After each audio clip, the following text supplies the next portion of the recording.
Olá pessoal, muita luz, muita paz a todos. Com alegria que nós estamos aqui novamente juntos para batermos esse papo informal, né? Tentar ajudar todos vocês, responder algumas dúvidas, né? Esse é o nosso objetivo, ok? Então, vamos iniciar o bate-papo de hoje então? Deixa eu olhar as perguntas aqui no monitor para que nós possamos juntos então bater esse papinho aí legal.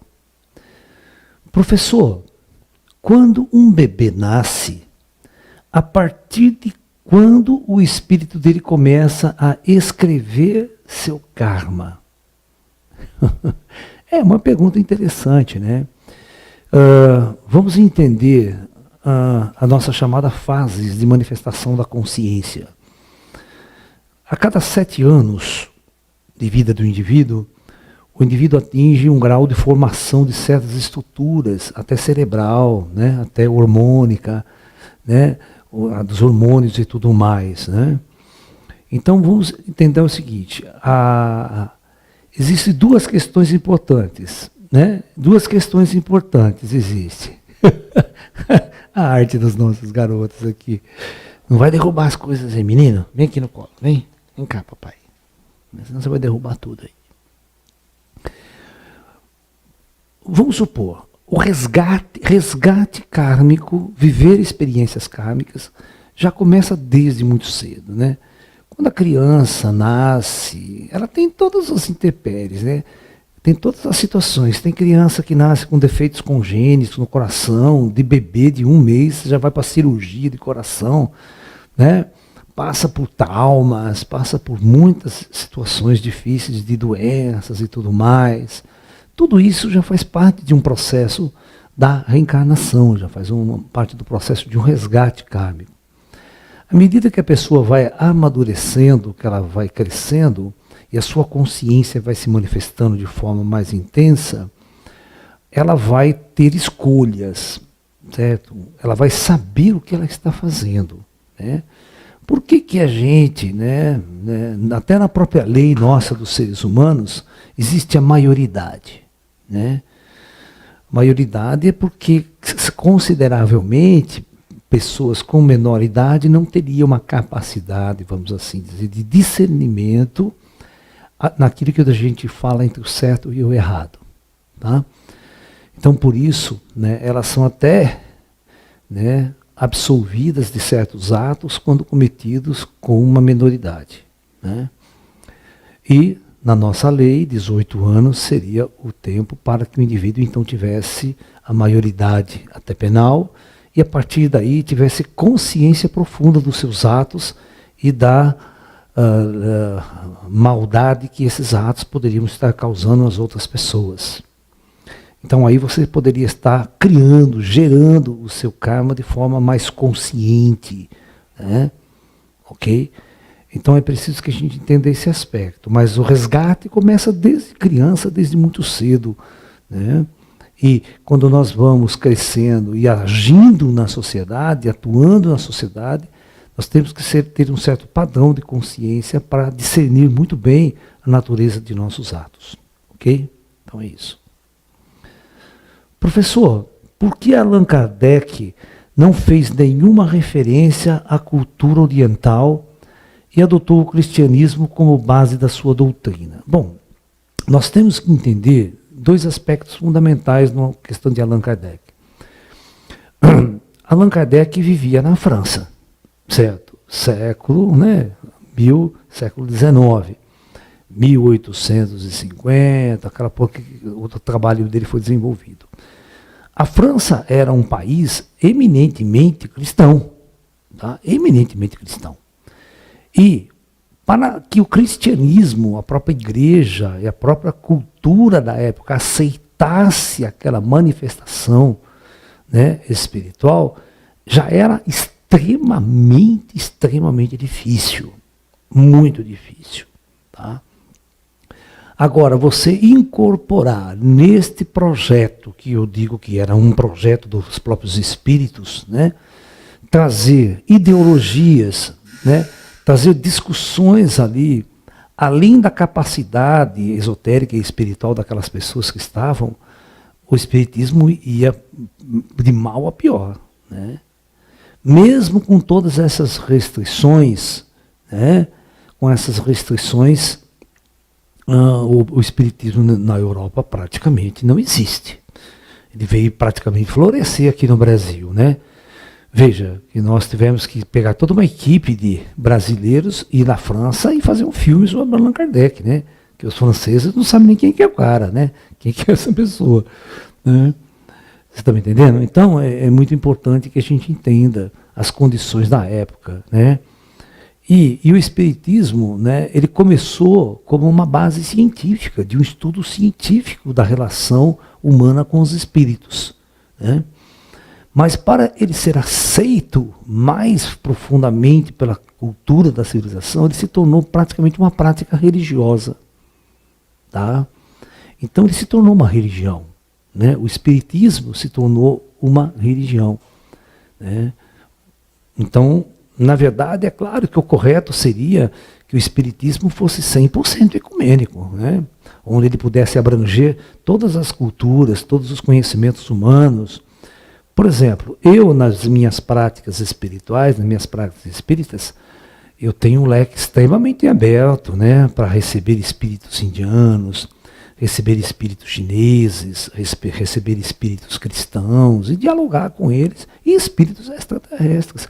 Quando você tem uma abertura de consciência e uma abertura filosófica, né, é fácil toda a gama de espíritos dialogar com você.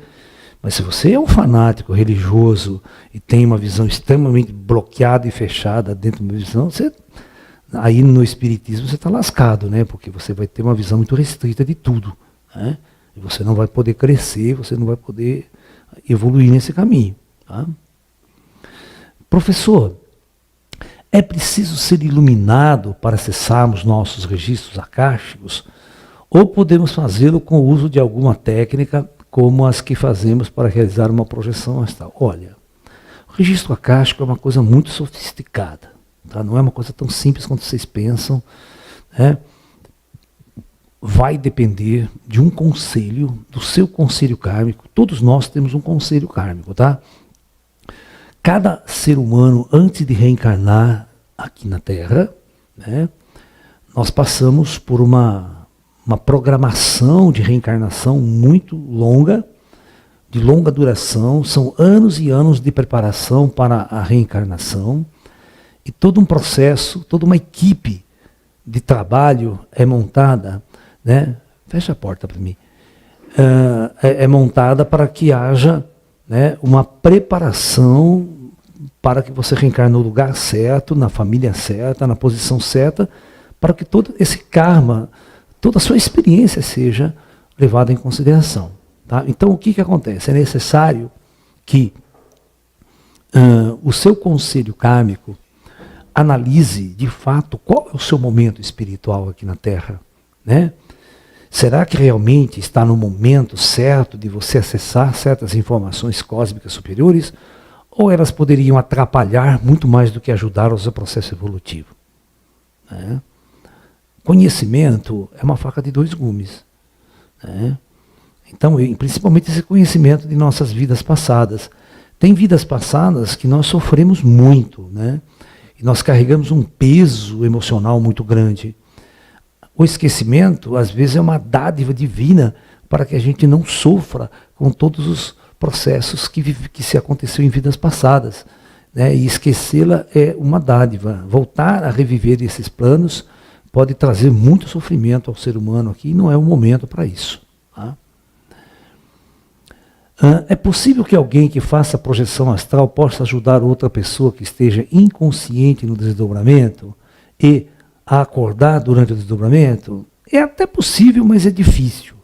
Eu já tentei fazer isso muitas vezes, né?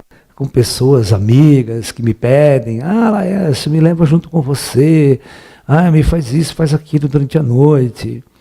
Mesmo assim, eu tentei, eu era mais jovem, eu também era inexperiente nesta área, e eu fazia isso, mas as pessoas, por mais esforço que fizesse, na hora de voltar, elas não lembravam de nada. Eu ficava muito frustrado com isso. né? Mas só que eu tinha bons amigos que se lembravam muito de tudo. Eram outros sensitivos, outros médiuns que lembrávamos de todo detalhe do nosso encontro, da nossa viagem junto, né? Era muito interessante esse tipo de experiência. Quando nós temos esse aporte de outros médiuns que possam juntos fazermos uma pesquisa conjunta, facilita muito esse despertar espiritual, até que você tenha total domínio e confiança, né, da sua experiência mediúnica. Professor, os espíritos que reencarnam na mesma família, eles podem não se conhecerem no astral, apenas se conhecerem na matéria? Tudo, claro, tudo é possível. Vou fazer eu já falei para vocês, prestem bem atenção no que eu estou falando. 86% de todas as almas encarnadas hoje na Terra, que fazem um total de praticamente quase 7 bilhões de almas, estão na primeira encarnação na Terra. Então qual que é a chance desses espíritos ser da sua família ou ser conectado? É muito complicado, né? Hoje nós temos uma mistura confusa. Pode ter, sim, pessoas na sua família que você tem ligações anteriores, você tem ligações até de vidas passadas, tá? E ligações no plano espiritual também, né? E pode não ter absolutamente nada a ver com você. Um espírito chegando de outras estrelas, agora aqui para fazer a sua primeira encarnação e entra na família. Se torna teu irmão, teu parente, teu filho, ou alguma coisa dessa natureza, e não tem uma mínima conectividade anterior com você, né? Professor, ter pena das pessoas atrapalha na evolução delas? Como proceder com quem pede dinheiro no semáforo, por exemplo? Bom, muito bem. Tem duas maneiras de você encarar isso, tá? A pergunta é, o que nós, como sociedade, podemos fazer para essas pessoas pedintes? Para essas pessoas mais simples e mais humildes? Como sociedade, não como indivíduo, né? Por exemplo, o que o prefeito de uma cidade pode fazer para esse tipo de gente? O que o serviço social dessas cidades estão fazendo por essas pessoas que pedem na rua? Porque todos nós pagamos impostos, todos nós temos essas entidades assistenciais, e nós precisamos cobrar dessas entidades assistenciais se realmente o serviço está sendo feito. Por que aquelas pessoas estão no semáforo e não estão acolhidas no serviço social, tendo curso disso, tendo curso daquilo, aprendendo alguma coisa útil na sua vida? Por exemplo, toda semana, né, nós vamos para o Arsenal, trabalhar no sítio todos os dias quase, e nós passamos no semáforo e vem um cara vendendo uma balinha, né, um chicletinho, uma balinha cheia de açúcar, um puta calor desgraçado, e 40 graus, o nego vendendo aquela balinha, aquela merda que ninguém compra, aquela bosta lá. Ninguém tem vontade de comprar aquela merda lá, sabe? Por quê? O cara, porra, não raciocina, cara. Eu vou, puta calor desgraçado, eu vou vender uma balinha, cara. Ninguém compra essa merda. É mais fácil. Eu cheguei pelo cara, vamos usar a inteligência junto? Vai lá no mercado, rapaz, compra água. Você vai vender água. Vende água com gás, vende água sem gás. Pega uma coisa com gelo e tal. Você vai ganhar muito mais dinheiro, você vai oferecer um produto legal para as pessoas. Porque essa porcaria de bala que ninguém compra, essa porcaria, rapaz, né? Cheio de artificial, produto. No calor você vai vender muito mais. Eu vejo você, mas eu queria só um dinheiro. Mentira, você está mentindo para mim, você é um mentiroso. Eu passo aqui faz mais de mês e todo dia você está aqui fazendo a mesma coisa. E você não sai do lugar, você não evolui, você não cresce, você não muda. Eu dei uma dura nele, dou mesmo, né? Porque essas pessoas se acomodam, cara. Acham que a gente é obrigado todo dia a dar dinheiro pro cara.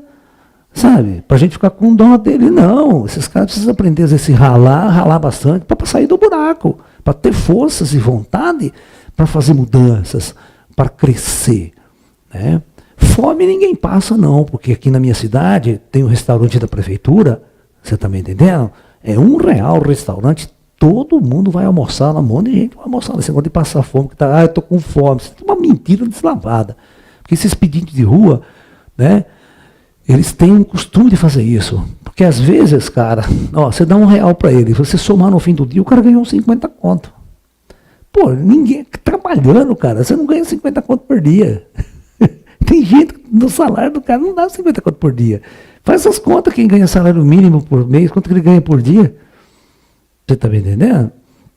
Então, às vezes os caras se acomodam nessa situação, porque dão dinheiro e ganham dinheiro, o cara fica ali, sai ali. E você faz isso de coitado, né, para você ter dó dele. Então, é como diz, né, o grande filósofo, né? É mais importante você ensinar uma pessoa a pescar do que dar um peixe para ela, né? Então, é mais por aí, né? Professor, minha filha é muito apegada com minha sogra. E quando minha esposa era bebê, ela tinha uma irmã gêmea que morreu por complicação no coração. Será que minha filha pode ser a reencarnação dela? Tudo é possível, né? Tudo é possível, está entendendo? Tudo é possível. Agora, saber isso é uma questão muito de informação lá de cima, tá? Mas é possível, não tenha dúvida, tá? Professor, na sua opinião, qual a atividade, função ou ocupação mais nos aproxima do plano espiritual, mesmo sendo feita sem consciência plena?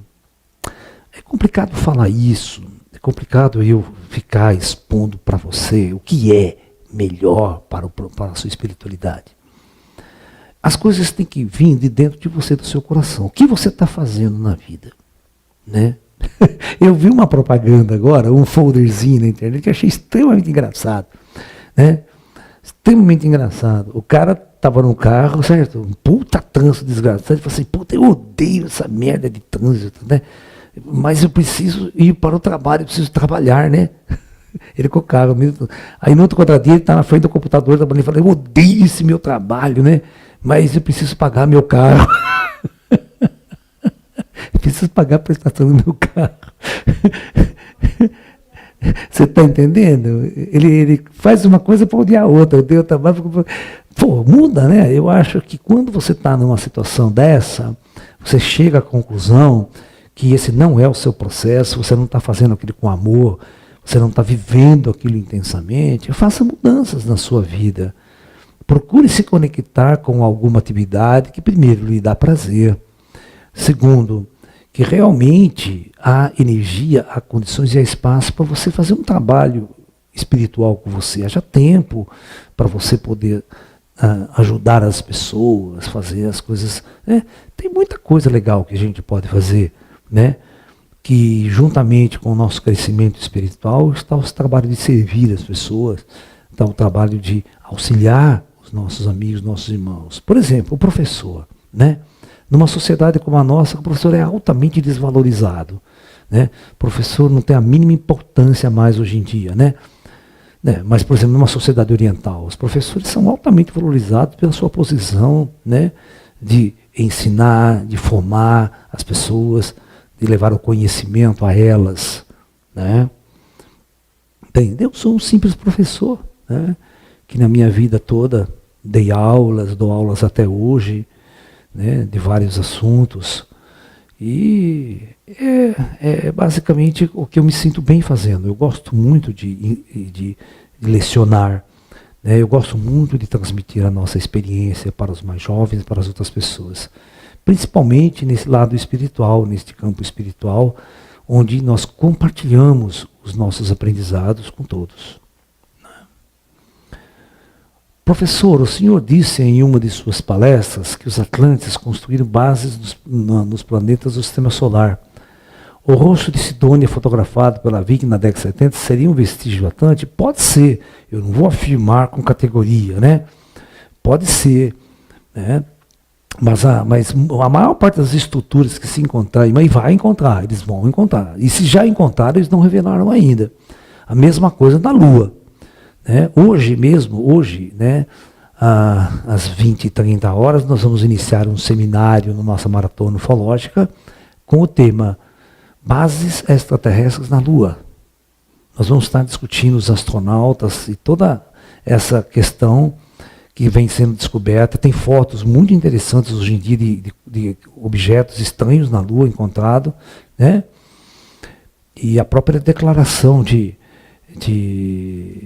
do Michael Collins, né? O Michael Collins é o que ficou em órbita da Lua, né, e não desceu, né? Foram 3 astronautas na missão da Apollo 11, 2 desceram, né, que é o Buzz Aldrin e o Neil Armstrong, e o Michael Collins ficou em órbita da Lua, solitário durante 20 horas. Ele fez uma declaração há poucos dias atrás, numa entrevista que ele deu agora, que ele falou assim que durante todo aquele tempo ele não estava sozinho. Tá. Bom. O que eu estava falando mesmo? Tá, do seminário que vai ter à noite. Então hoje é às 20h30. Tá, são 3 aulas hoje, amanhã e quarta. Tá, que nós vamos estar discutindo esse assunto. Quem se interessar pode entrar em nosso site e fazer a inscrição lá, ok? E na quinta-feira nós vamos começar um seminário de 3 módulos, né? Quinta, sexta e sábado, sobre os extraterrestres e a Índia. Então, nós vamos discutir toda a Índia antiga, todas as questões da Índia, até os dias de hoje, da filosofia indiana, Krishna, né, Rama, e os discos voadores, os Vimanas. Que são os Vimanas na literatura indiana, né? Vamos entender muitos textos antigos, como Mahabharata, vamos entender o Sutradhara Saramanganda, que tem muita informação sobre naves sofisticadas e tecnologia sofisticada do passado. Então, convido vocês, tá? Entrem em nosso site, laersofonseca.com.br, faça a sua inscrição se você gosta e quer participar conosco dessa maratona ufológica. Professor, uma senhora que trabalha com bioenergia disse que estou com 5 chips instalados por seres trevosos para me fazer mal. É possível? Bom, em primeiro lugar, deixa eu explicar uma coisa. Seres trevosos, por serem trevosos, eles não têm sabedoria. Porque quem tem sabedoria não é trevoso. Tá? Quem tem sabedoria vai trabalhar para a luz, vai trabalhar para a elevação da alma humana. Só gente muito primitiva, espíritos muito densos, vão trabalhar para essa questão que vocês chamam de trevosos. Então eles não vão ter acesso a ficar implantando chip e tecnologia avançada. Isso aí já é, eu já não concordo com essa história. Quem assistiu minhas palestras há séculos, né? Agora, aonde ela viu isso, como ela viu isso, que tipo de paranormalidade ela tem, né? Se ela tivesse uma paranormalidade realmente eficiente, ela não falaria essa besteira, para começo de conversa. Tá? O conceito de trevor, o conceito de encosto, o conceito de espírito perturbador, né? Ele existe, ele é real. Mas não a esse nível altamente tecnológico para vir ferrar a nossa existência, a nossa vida. Não, o plano astral tem regras e tem leis. E tem policiamento constante para o plano astral. Tá? Esses espíritos mais perturbadores umbralinos, eles ficam isolados em certas áreas. Eles não ficam livres fazendo o que quer, não. Tá? Agora, aquele princípio que eu sempre falo para vocês, que todos nós temos o encosto que merecemos, de acordo com nossas atitudes, né? Aí eu pergunto, o que você fez, né, para merecer 5 chips de seres trevosos? Né? Que merda você aprontou na vida para alguém te odiar tanto e gastar tanta energia, tanta tecnologia, tanto tempo para perturbar você, para perturbar a sua vida? Será que você é uma pessoa que não presta? Então é muito importante que você entenda isso. Né? Por que alguém quereria fazer mal para você? Qual que é o intuito disso? Se você é uma pessoa boa, uma pessoa amorosa, você vai ter espíritos protetores. Você vai ter espírito orientador. Ninguém vai perturbar você se você não merecer. Tá ok? Então, por isso, vamos com calma. Né? Tem muitos médiuns, entre aspas, tá? Que a gente precisa tomar muito cuidado com essas informações. Né? Principalmente quando você muda a vida das pessoas, quando você perturba a vida das pessoas com uma informação que você não sabe nem tanto você tirou ela. Né? O médium, ele tem que ter muita responsabilidade na vida das outras pessoas.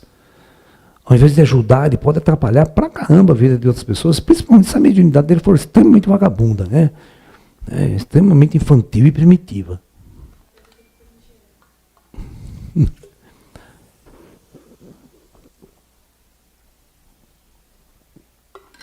Professor, eu gostaria de saber se eu morrer agora, eu vou ressuscitar à mesma hora no paraíso. Bom, a primeira coisa que você tem que entender, né, que não existe paraíso, né? Paraíso é uma invenção da Igreja Católica. 2, ressuscitar também é outra invenção da Igreja Católica, porque ressurreição significa ressurreição da carne. Né? A própria palavra ressurreição significa renascer ou reviver. Tá? Então, vamos passar o pinho nos is aí. Quando você morre, a única coisa que acontece é a perda desse corpo. Esse corpo deixa de existir, mas você continua totalmente, da mesma forma que você está falando comigo, você vai continuar consciente, você vai continuar vivo, você vai continuar sentindo, você vai continuar amando, você vai continuar com todos os problemas na sua cabeça que você está levando agora para cima, para o outro lado, tá? Vai mudar muito pouco a situação. Então eu preciso saber qual que é o seu conceito de paraíso, né? Paraíso é uma construção interna. O próprio Jesus falava isso, né? O reino dos céus se encontra dentro de cada ser humano. Não é um lugar físico, né? Que os crentes pinham cheio de leão manso, aquela coisa bucólica, só tem anjinho de asa, né? Aquela coisa chata pra cacete, né? Eu não vou nesse paraíso, não. Né? Então, é preciso, primeiro de tudo, você entender o que é a morte e mudar radicalmente esses seus conceitos que você tem na cabeça, né? Principalmente de paraíso e principalmente de ressurreição. Né? Você está entendendo? Né? E se for corintiano, vai para o inferno. Né? Já vai direto para o inferno. Né? Eu estou zoando, minha brincadeira. Professor, quantos idiomas um ET fala? E como seria o processo em relação ao idioma dos pais que iremos nascer? Né? Nós recebemos a língua realmente como um dom ou antes de encarnar precisamos estudar a língua? Bom, vamos por partes, tem um monte de perguntas junto aí. Quantos idiomas um ET fala? Todas.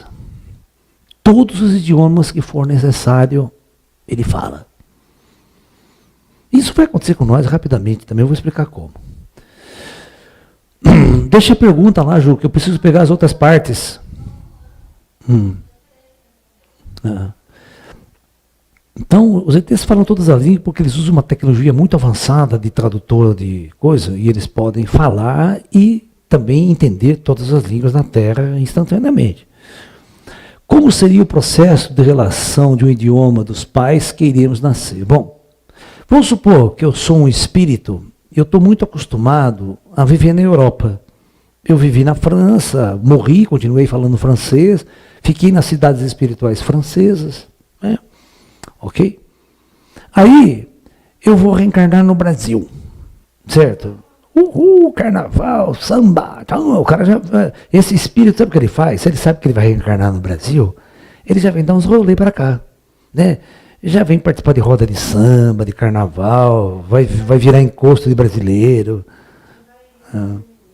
Você está entendendo? Então ele vai forçar tudo aqui durante um tempo antes de ele reencarnar. Né? Mas não que isso seja necessário para ele aprender a língua, não é isso, tá?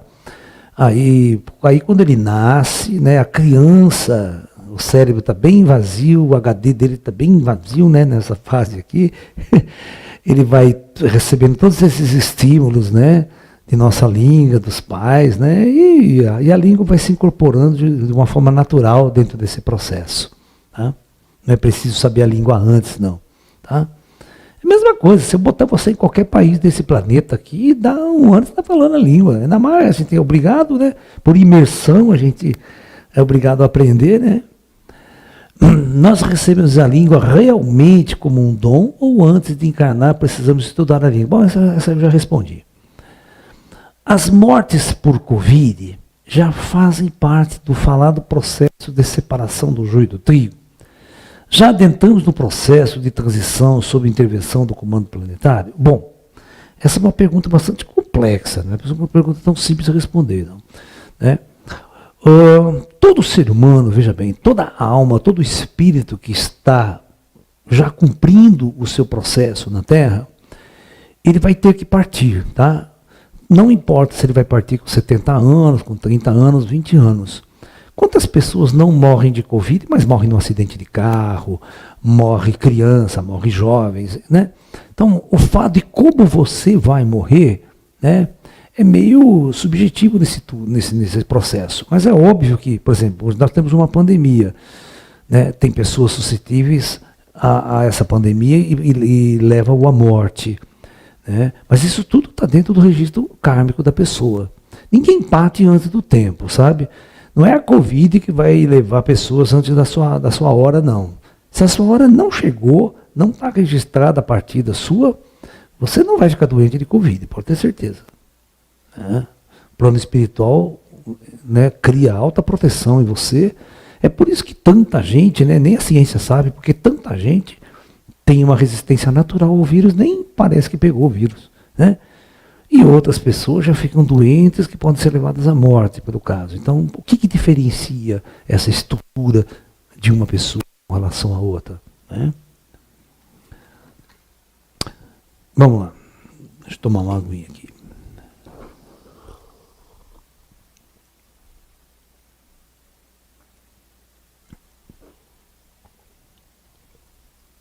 Como faço para saber se meus reveses na vida são provocados por maus espíritos? Bom, a primeira coisa que você tem que ter na consciência é o seguinte: você é uma pessoa boa? O que vibra dentro do seu coração? O seu coração vibra ódio para as pessoas? O seu coração vibra inveja, vibra mágoa, né? O que acontece quando as coisas não dão certo na sua vida? Você se descabela, sai xingando todo mundo, sai quebrando tudo? Ou você é uma pessoa que entende que todas as falhas e todos os problemas que enfrentamos não passa, né, de ferramentas para moldar o nosso espírito, que não tem nada a ver com o espírito mau, com o espírito ruim, que quer ferrar a tua vida. Certo? Então, nós precisamos sentar no processo progressivo da vida. Existe um provérbio taoísta, né, escrito por Lao Tzu, que nos diz: o sábio, ele aceita tudo que lhe acontece na vida. Porque ele encara que todas as coisas que lhe acontecem na vida são ferramentas para moldar a tua personalidade, moldar o seu espírito e transformá-lo numa pessoa melhor. Né? Não são somente coisas boas que vai moldá-lo e transformá-lo numa pessoa melhor. Às vezes as coisas que, entre aspas, nós consideramos ruins que aconteceram em nossa vida, foi exatamente elas que fez com que nós nos movimentássemos, que nós trabalhássemos, que nós aperfeiçoássemos o nosso sabedoria, nosso conhecimento, para que pudéssemos levar. Aí eu era professor de cursinho numa época, né? E sempre fui uma pessoa espiritualizada, né? E eu era professor de um cursinho muito grande em Campinas, muito famoso, né? Não vou nem citar o nome porque não é legal. E uns alunos chegavam para mim, né? E tinham sido reprovados no ano anterior, porque queria entrar em daqueles cursos bem difíceis, medicina na USP, sabe? Aquelas coisas bem concorridas mesmo. Né? E eles muito tristes, muito entristecidos, eles chegavam para mim e iam repetir o ano, fazendo novamente o cursinho, né? Eles falavam: poxa, professor, estou muito entristecido, né? Não consegui passar no vestibular, não consegui minha vaga que eu tanto desejava, né? Para me aperfeiçoar, estudar. Será que eu não mereço, professor? Será que eu sou uma pessoa ruim? Será que... Então, todas essas choradeiras, né? Todos os questionamentos. E eu sentava com eles e falava o seguinte: olha, pessoal, vamos sentar aqui. Esta nossa vida, essa nossa sociedade, ela é uma sociedade, né, construída pela competição, pelo poder, pelo ego. Se nós queremos enfrentar essas regras, nós vamos ter que ser muito bons. Nós vamos ter que ser bons.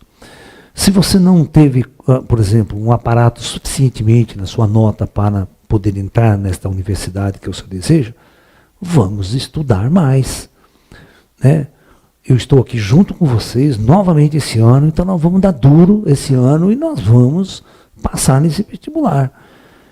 né? Eu tenho certeza que vocês vão crescer muito com isso, vocês vão evoluir muito, porque um erro não significa que você perdeu a batalha. Nós precisamos recuar, nós precisamos nos preparar melhor para voltar para essa batalha. E o vestibular era uma batalha, e é até hoje, né? Então, se você não é uma pessoa que estudou suficientemente, que aprendeu suficientemente, se dedicou suficientemente, então vamos repetir isso para que nós possamos ter um nível de sabedoria e conhecimento, né, matemático, científico, filosófico, tudo que cai no vestibular, para que a gente possa então ter a nossa vaga, né, conquistada com o nosso esforço, e isso nos levou a um grande crescimento interior, tá bem? Então, tudo isso ajuda, né? Eu lembro que quando eu fiz vestibular, nossa, o vestibular era muito difícil, né? Eu entrei na Unicamp, né, em ciências exatas, entrei na física, né? E a física é um dos cursos mais difíceis da universidade, né, na sua questão matemática, científica, formula todos aqueles cálculos, aqueles raciocínios, né? Tem que gostar mesmo, né? Então você sofre um ralo lá, pode ter certeza. Né? Se o vestibular foi difícil, você não tem noção das aulas na hora do curso. Vocês não têm noção como os alunos choravam na universidade, porque eu vou explicar a universidade era uma coisa muito engraçada.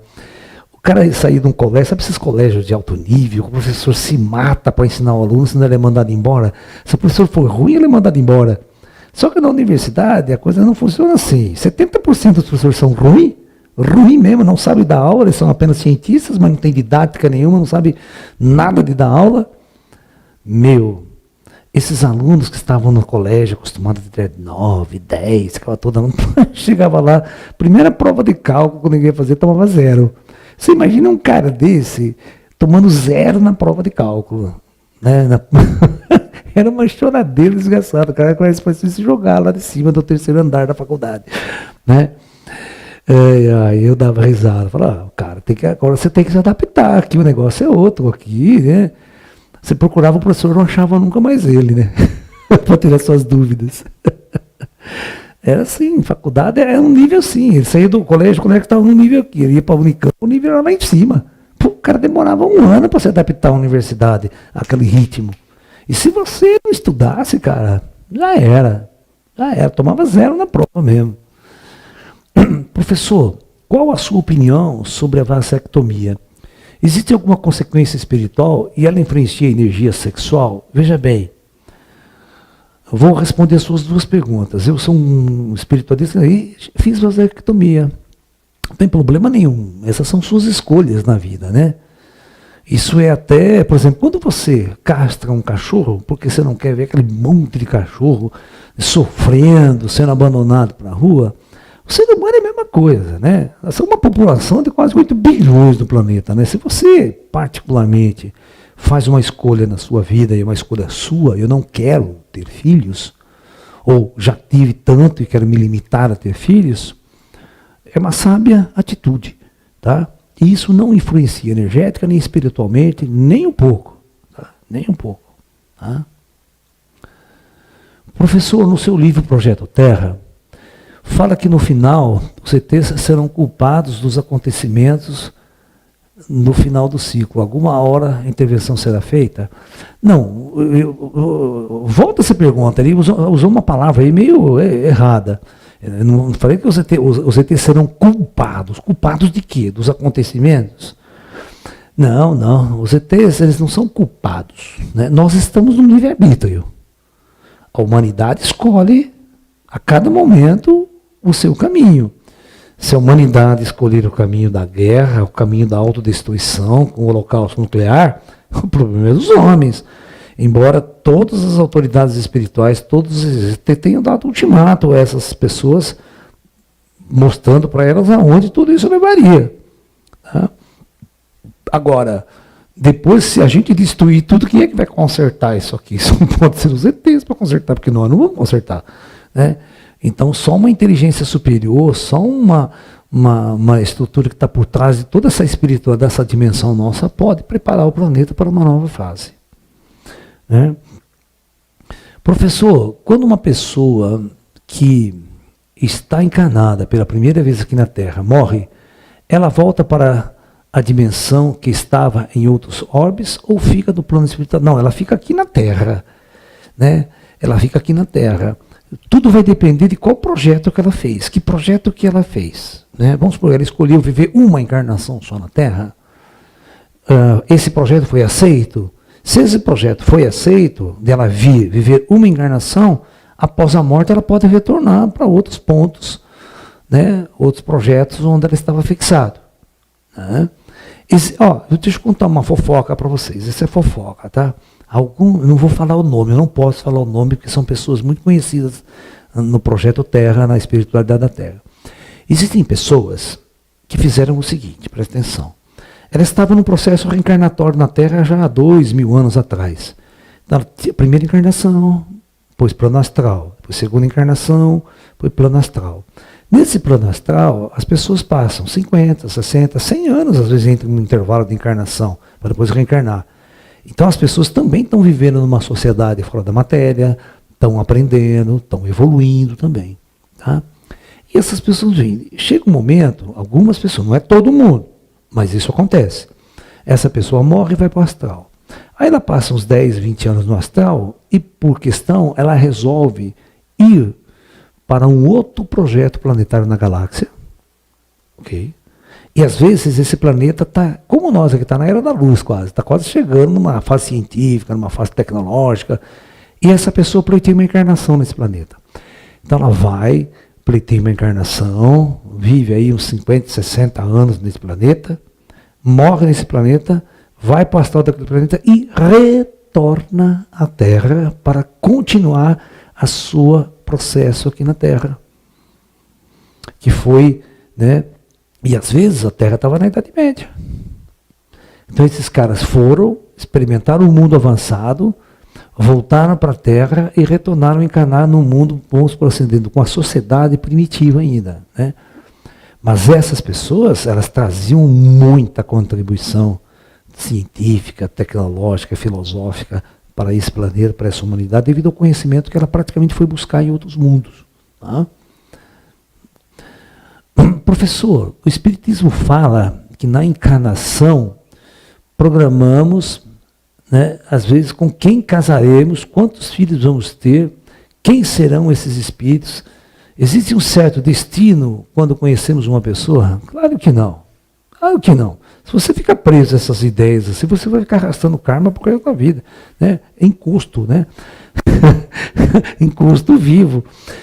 Veja bem, tudo é mutável nesse planeta, tudo muda. Vamos supor, hoje você conhece uma pessoa, essa pessoa parece a mais perfeita do mundo para viver com você. Né? Ok? Então você tem um relacionamento com ela, você pode até se casar com ela. Mas depois de 1 ano, 2 anos, 3 anos, tudo começa a mudar. Todas as coisas sofrem mutação e transformação e mudança. E você vai perceber que não é mais, né? Já não é mais aquele mar de rosa, já não é a perfeição, e que o melhor seria que cada um pudesse, né, seguir a sua jornada, seu caminho, independente. E aí a gente desfaz esse relacionamento e cada um vai para o seu caminho. Né? Seria o ideal. Né? As pessoas estarem sempre livres para vir e ir. Né? Mas se você começa a achar, mas ela é meu karma, eu tenho que... Isso aí é bobagem. Tá? Os destinos não existem pré-estabelecidos. Senão a gente vai fazer o quê aqui? Né? Nós temos teias atrás, nós temos livre-arbítrio. O livre-arbítrio são essas escolhas que nós podemos fazer a qualquer momento de nossa jornada. Né? Por exemplo, eu escolhi nessa vida não ter nenhum filho. Filho físico mesmo. Né? Então foi uma escolha minha. Eu também nunca me casei, no sentido de casar e lá passar o papel. Também nunca fiz isso. Tive vários bons relacionamentos, né? Relacionamentos que foram muito maravilhosos e que eu só tenho a agradecer como experiência de vida, como crescimento, como ser. Né? Mas é tudo um processo, né, que tem fim. Tudo começa, tem um meio, tem um fim. Né? E todo fim é o início de um processo novo, que a gente tem que entender que isto é assim no processo do pensamento taoísta. Né? O taoísta diz o seguinte, né? O Lao Tzu diz o seguinte: o sábio está sempre no princípio. Ele nunca termina absolutamente nada. que todo final de qualquer processo é o início de um novo.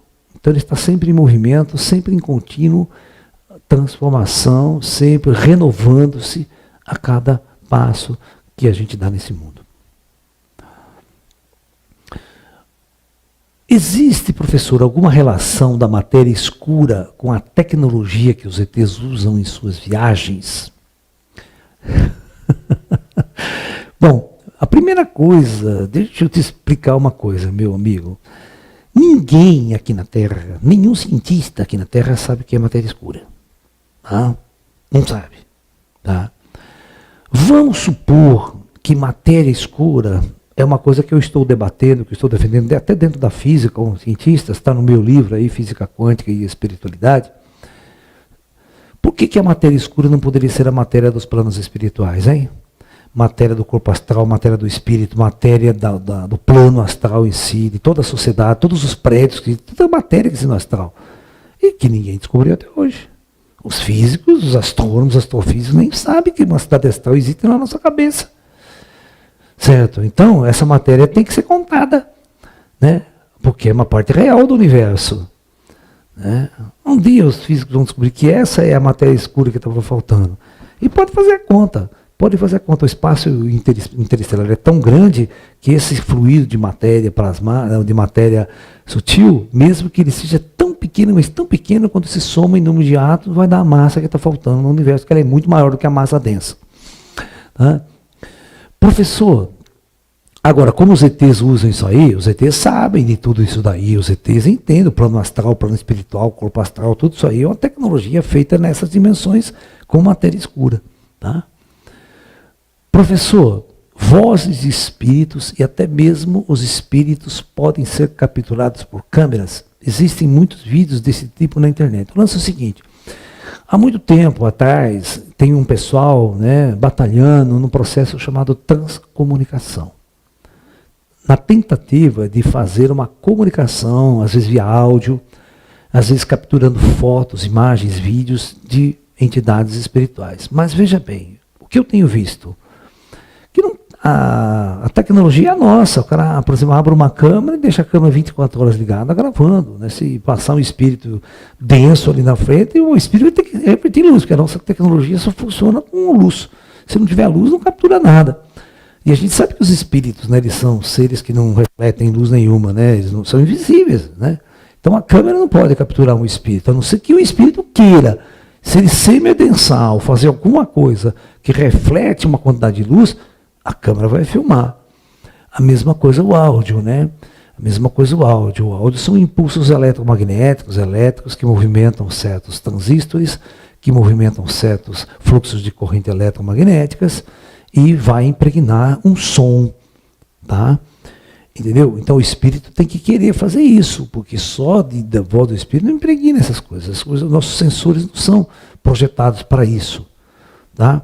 Porque a primeira coisa que tem que ser feita para uma tecnologia avançada acontecer é eu preciso saber do que é feito o espírito. Eu preciso saber que energia um espírito emite, que tipo de onda um espírito emite, para construir um detector. Se eu não tiver nenhuma teoria, não dá nem para usar técnica. Então, o que se existe de transcomunicação hoje aí é uma transcomunicação primitiva. Por isso que imagens distorcidas, sons, imagens, são bem complicadas, não são aquela coisa clara, perfeita, nem em Full HD e agora em 4K e que saem em 8K agora, né? É uma imagem de espírito em 8K, você pensou que beleza? Acabaria com as dúvidas, né? Professor, se um clarividente olhar por um telescópio, ele consegue ver as asas astrais? Não.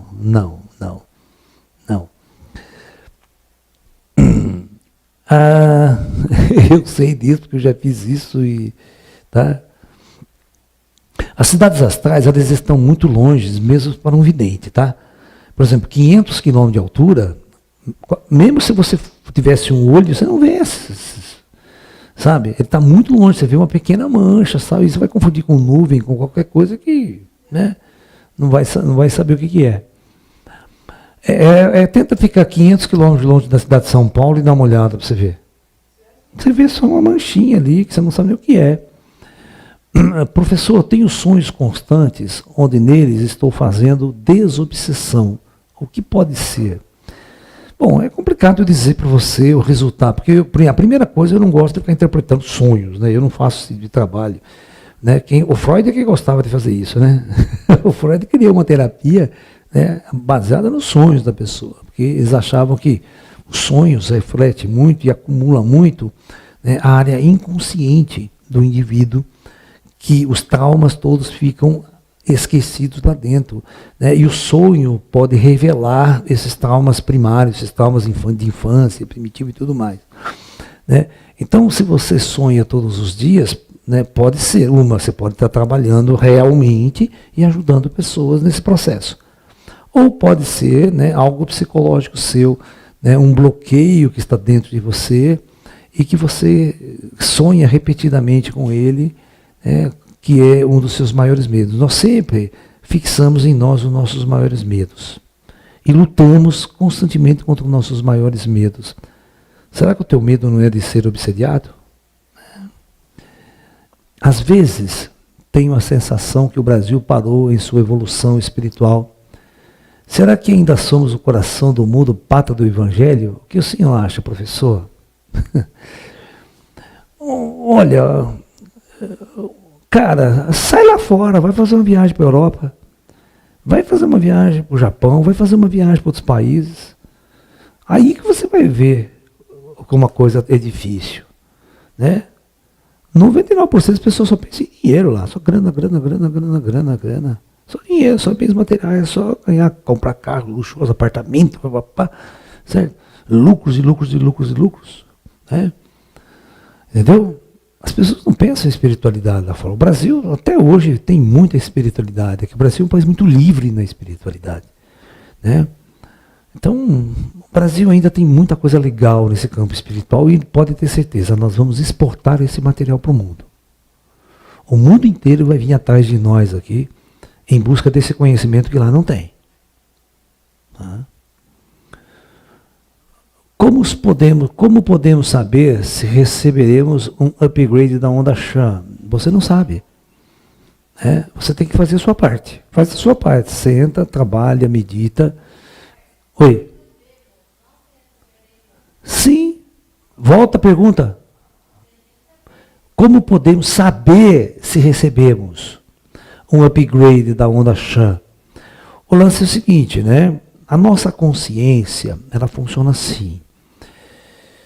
De uma hora para outra, você pode mudar as suas vontades, né? Você pode mudar o gosto das coisas, você pode querer mudar a sua vida, ficar mais interessado em certos aspectos. Isso pode ser influência da onda Chan. Se antigamente você era uma pessoa que não ligava para nada, não estava nem aí, gostava de bar, boteco, putaria, mulherada, de repente, de uma hora para outra você acorda, assiste uma palestra do Lalá ou de qualquer outro esotérico, esse negócio e tal, e começa a ir com tudo nessa direção. Sem dúvida, isso é um upgrade que fizeram em você, né? Professor Laércio, o que fazer e como proceder quando você descobre que uma pessoa está fazendo trabalhos de magia negra para você há muito tempo e sua vida está dando tudo errado? Bom, em primeiro lugar, não é porque ele está fazendo trabalho de magia negra que a sua vida está dando tudo errado. Está dando tudo errado porque você está fazendo as coisas erradas, né? Primeira coisa importante que você tem que entender, quem faz o mal é o primeiro a receber o mal. O mal é uma energia de ódio, uma energia de raiva, né? Quem vai ter tempo, presta atenção, de gastar dinheiro, gastar tempo para ficar fazendo um trabalho, você tem que ter um inimigo muito fervoroso. Você tem que ter uma pessoa que odeia você pra caramba, né? E agora, se você achar que ela tem poder suficiente, ou que esses caras têm poder para ferrar a tua vida, você está entendendo? É aquela velha história, todo mundo tem um encosto que merece. Você merece? Aí você nem precisa, você mesmo se autolasca. Quando a gente merece, a gente é auto mesmo, tudo coisa dá errada na nossa vida. Porque faz parte do nosso merecimento, né? Não precisa nem ter encosto nenhum, nem espírito do mal, nem ruim, nada. A gente mesmo se lasca. A gente mesmo faz um monte de coisa errada e se lasca, né? A gente casa, né? Os caras casam, tá feito a vida de merda. Você cava o poço, meu filho, e pula lá dentro e fica pedindo socorro para sair.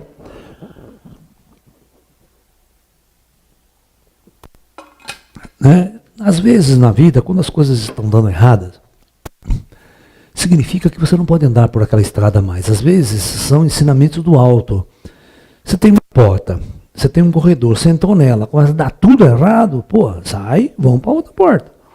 Tá? Não adianta querer insistir. Né? O próprio cosmos, a própria natureza, o próprio tal, como a gente diz que você tem que entender, né, que quando uma porta está se fechando para você, é porque ela tem que, não adianta ficar insistindo, não adianta querer que vai dar tudo errado mesmo. Então calma, tranquilidade, faça mudanças na sua vida, vá em outra direção completamente diferente e tudo pode se abrir de uma forma maravilhosa para você. Tá? Uma questão de a gente ter essa consciência. Imagina. Entende? Então, tudo é com calma, com paciência. Não vai achar que tudo é encosto, tudo é magia negra para ferrar a sua vida, tá? É o quanto você encara, quanto você absorve e quanto você acha que você é ruim para merecer tudo isso. Quem vai gastar tempo, dinheiro, ritual para ferrar a tua vida? Então deve ser um inimigo muito fervoroso que você construiu nessa vida, né? E você vai absorver tudo isso. Né? Vale a pena fazer terapias para resgatar traumas de infância? Claro que vale. Ou os terapeutas, né, de todas as naturezas, a própria psicologia, a própria análise freudiana, em muitos casos ela é bastante interessante. O que tem que ser feito é, para cada tipo de situação, acoplar a terapia mais correta, né, a ela. Você está entendendo? E, com certeza, um diálogo ajuda demais, tá? Professor, eu costumo beber cerveja esporadicamente. Quando viajo a passeio, isso pode estar em curso? Claro que não, cara. Claro que não. Uma cervejinha nunca fez mal para ninguém. Até Jesus tomava um vinho, um goró de vez em quando. Né? De vez em quando ele fazia missa todo dia. Igual o padre, todo dia toma uma talagada de vinho.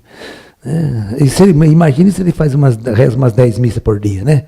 Chega no fim do dia, está num puta de um fogo desgraçado. Está que nem um João Canabrava. Gostaria de ajudar meu irmão, que é usuário de drogas, em relação do trabalho espiritual. O senhor indica algum centro kardecista em São Paulo? Cara, tem muitos centros espíritas em São Paulo. Agora, eu não sei qual que teria essa estrutura específica para ajudar drogados. Ok?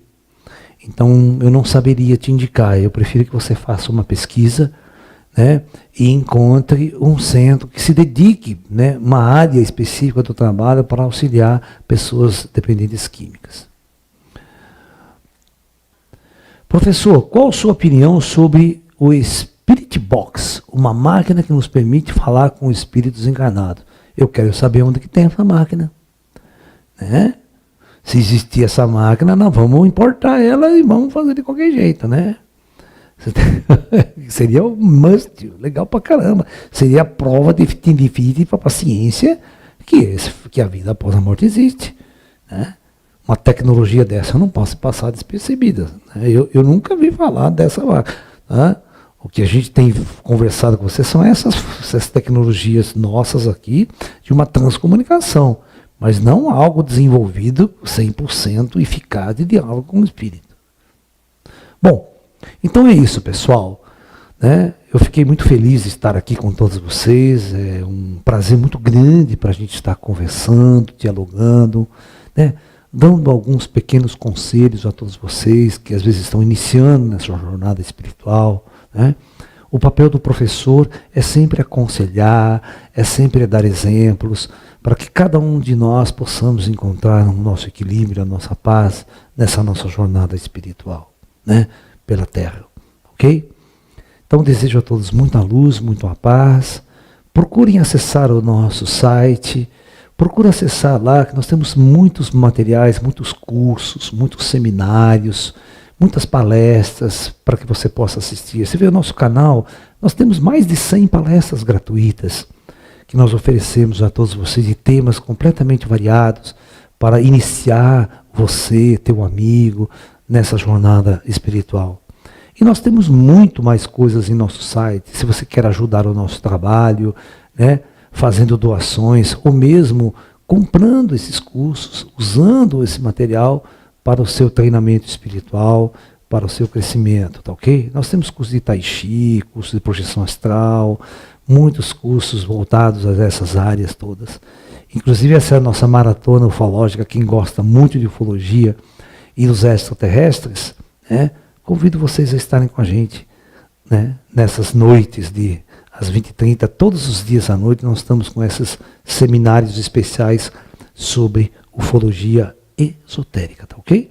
Então, muita luz a todos, namastê e até um próximo encontro, pessoal. Muita luz a todos.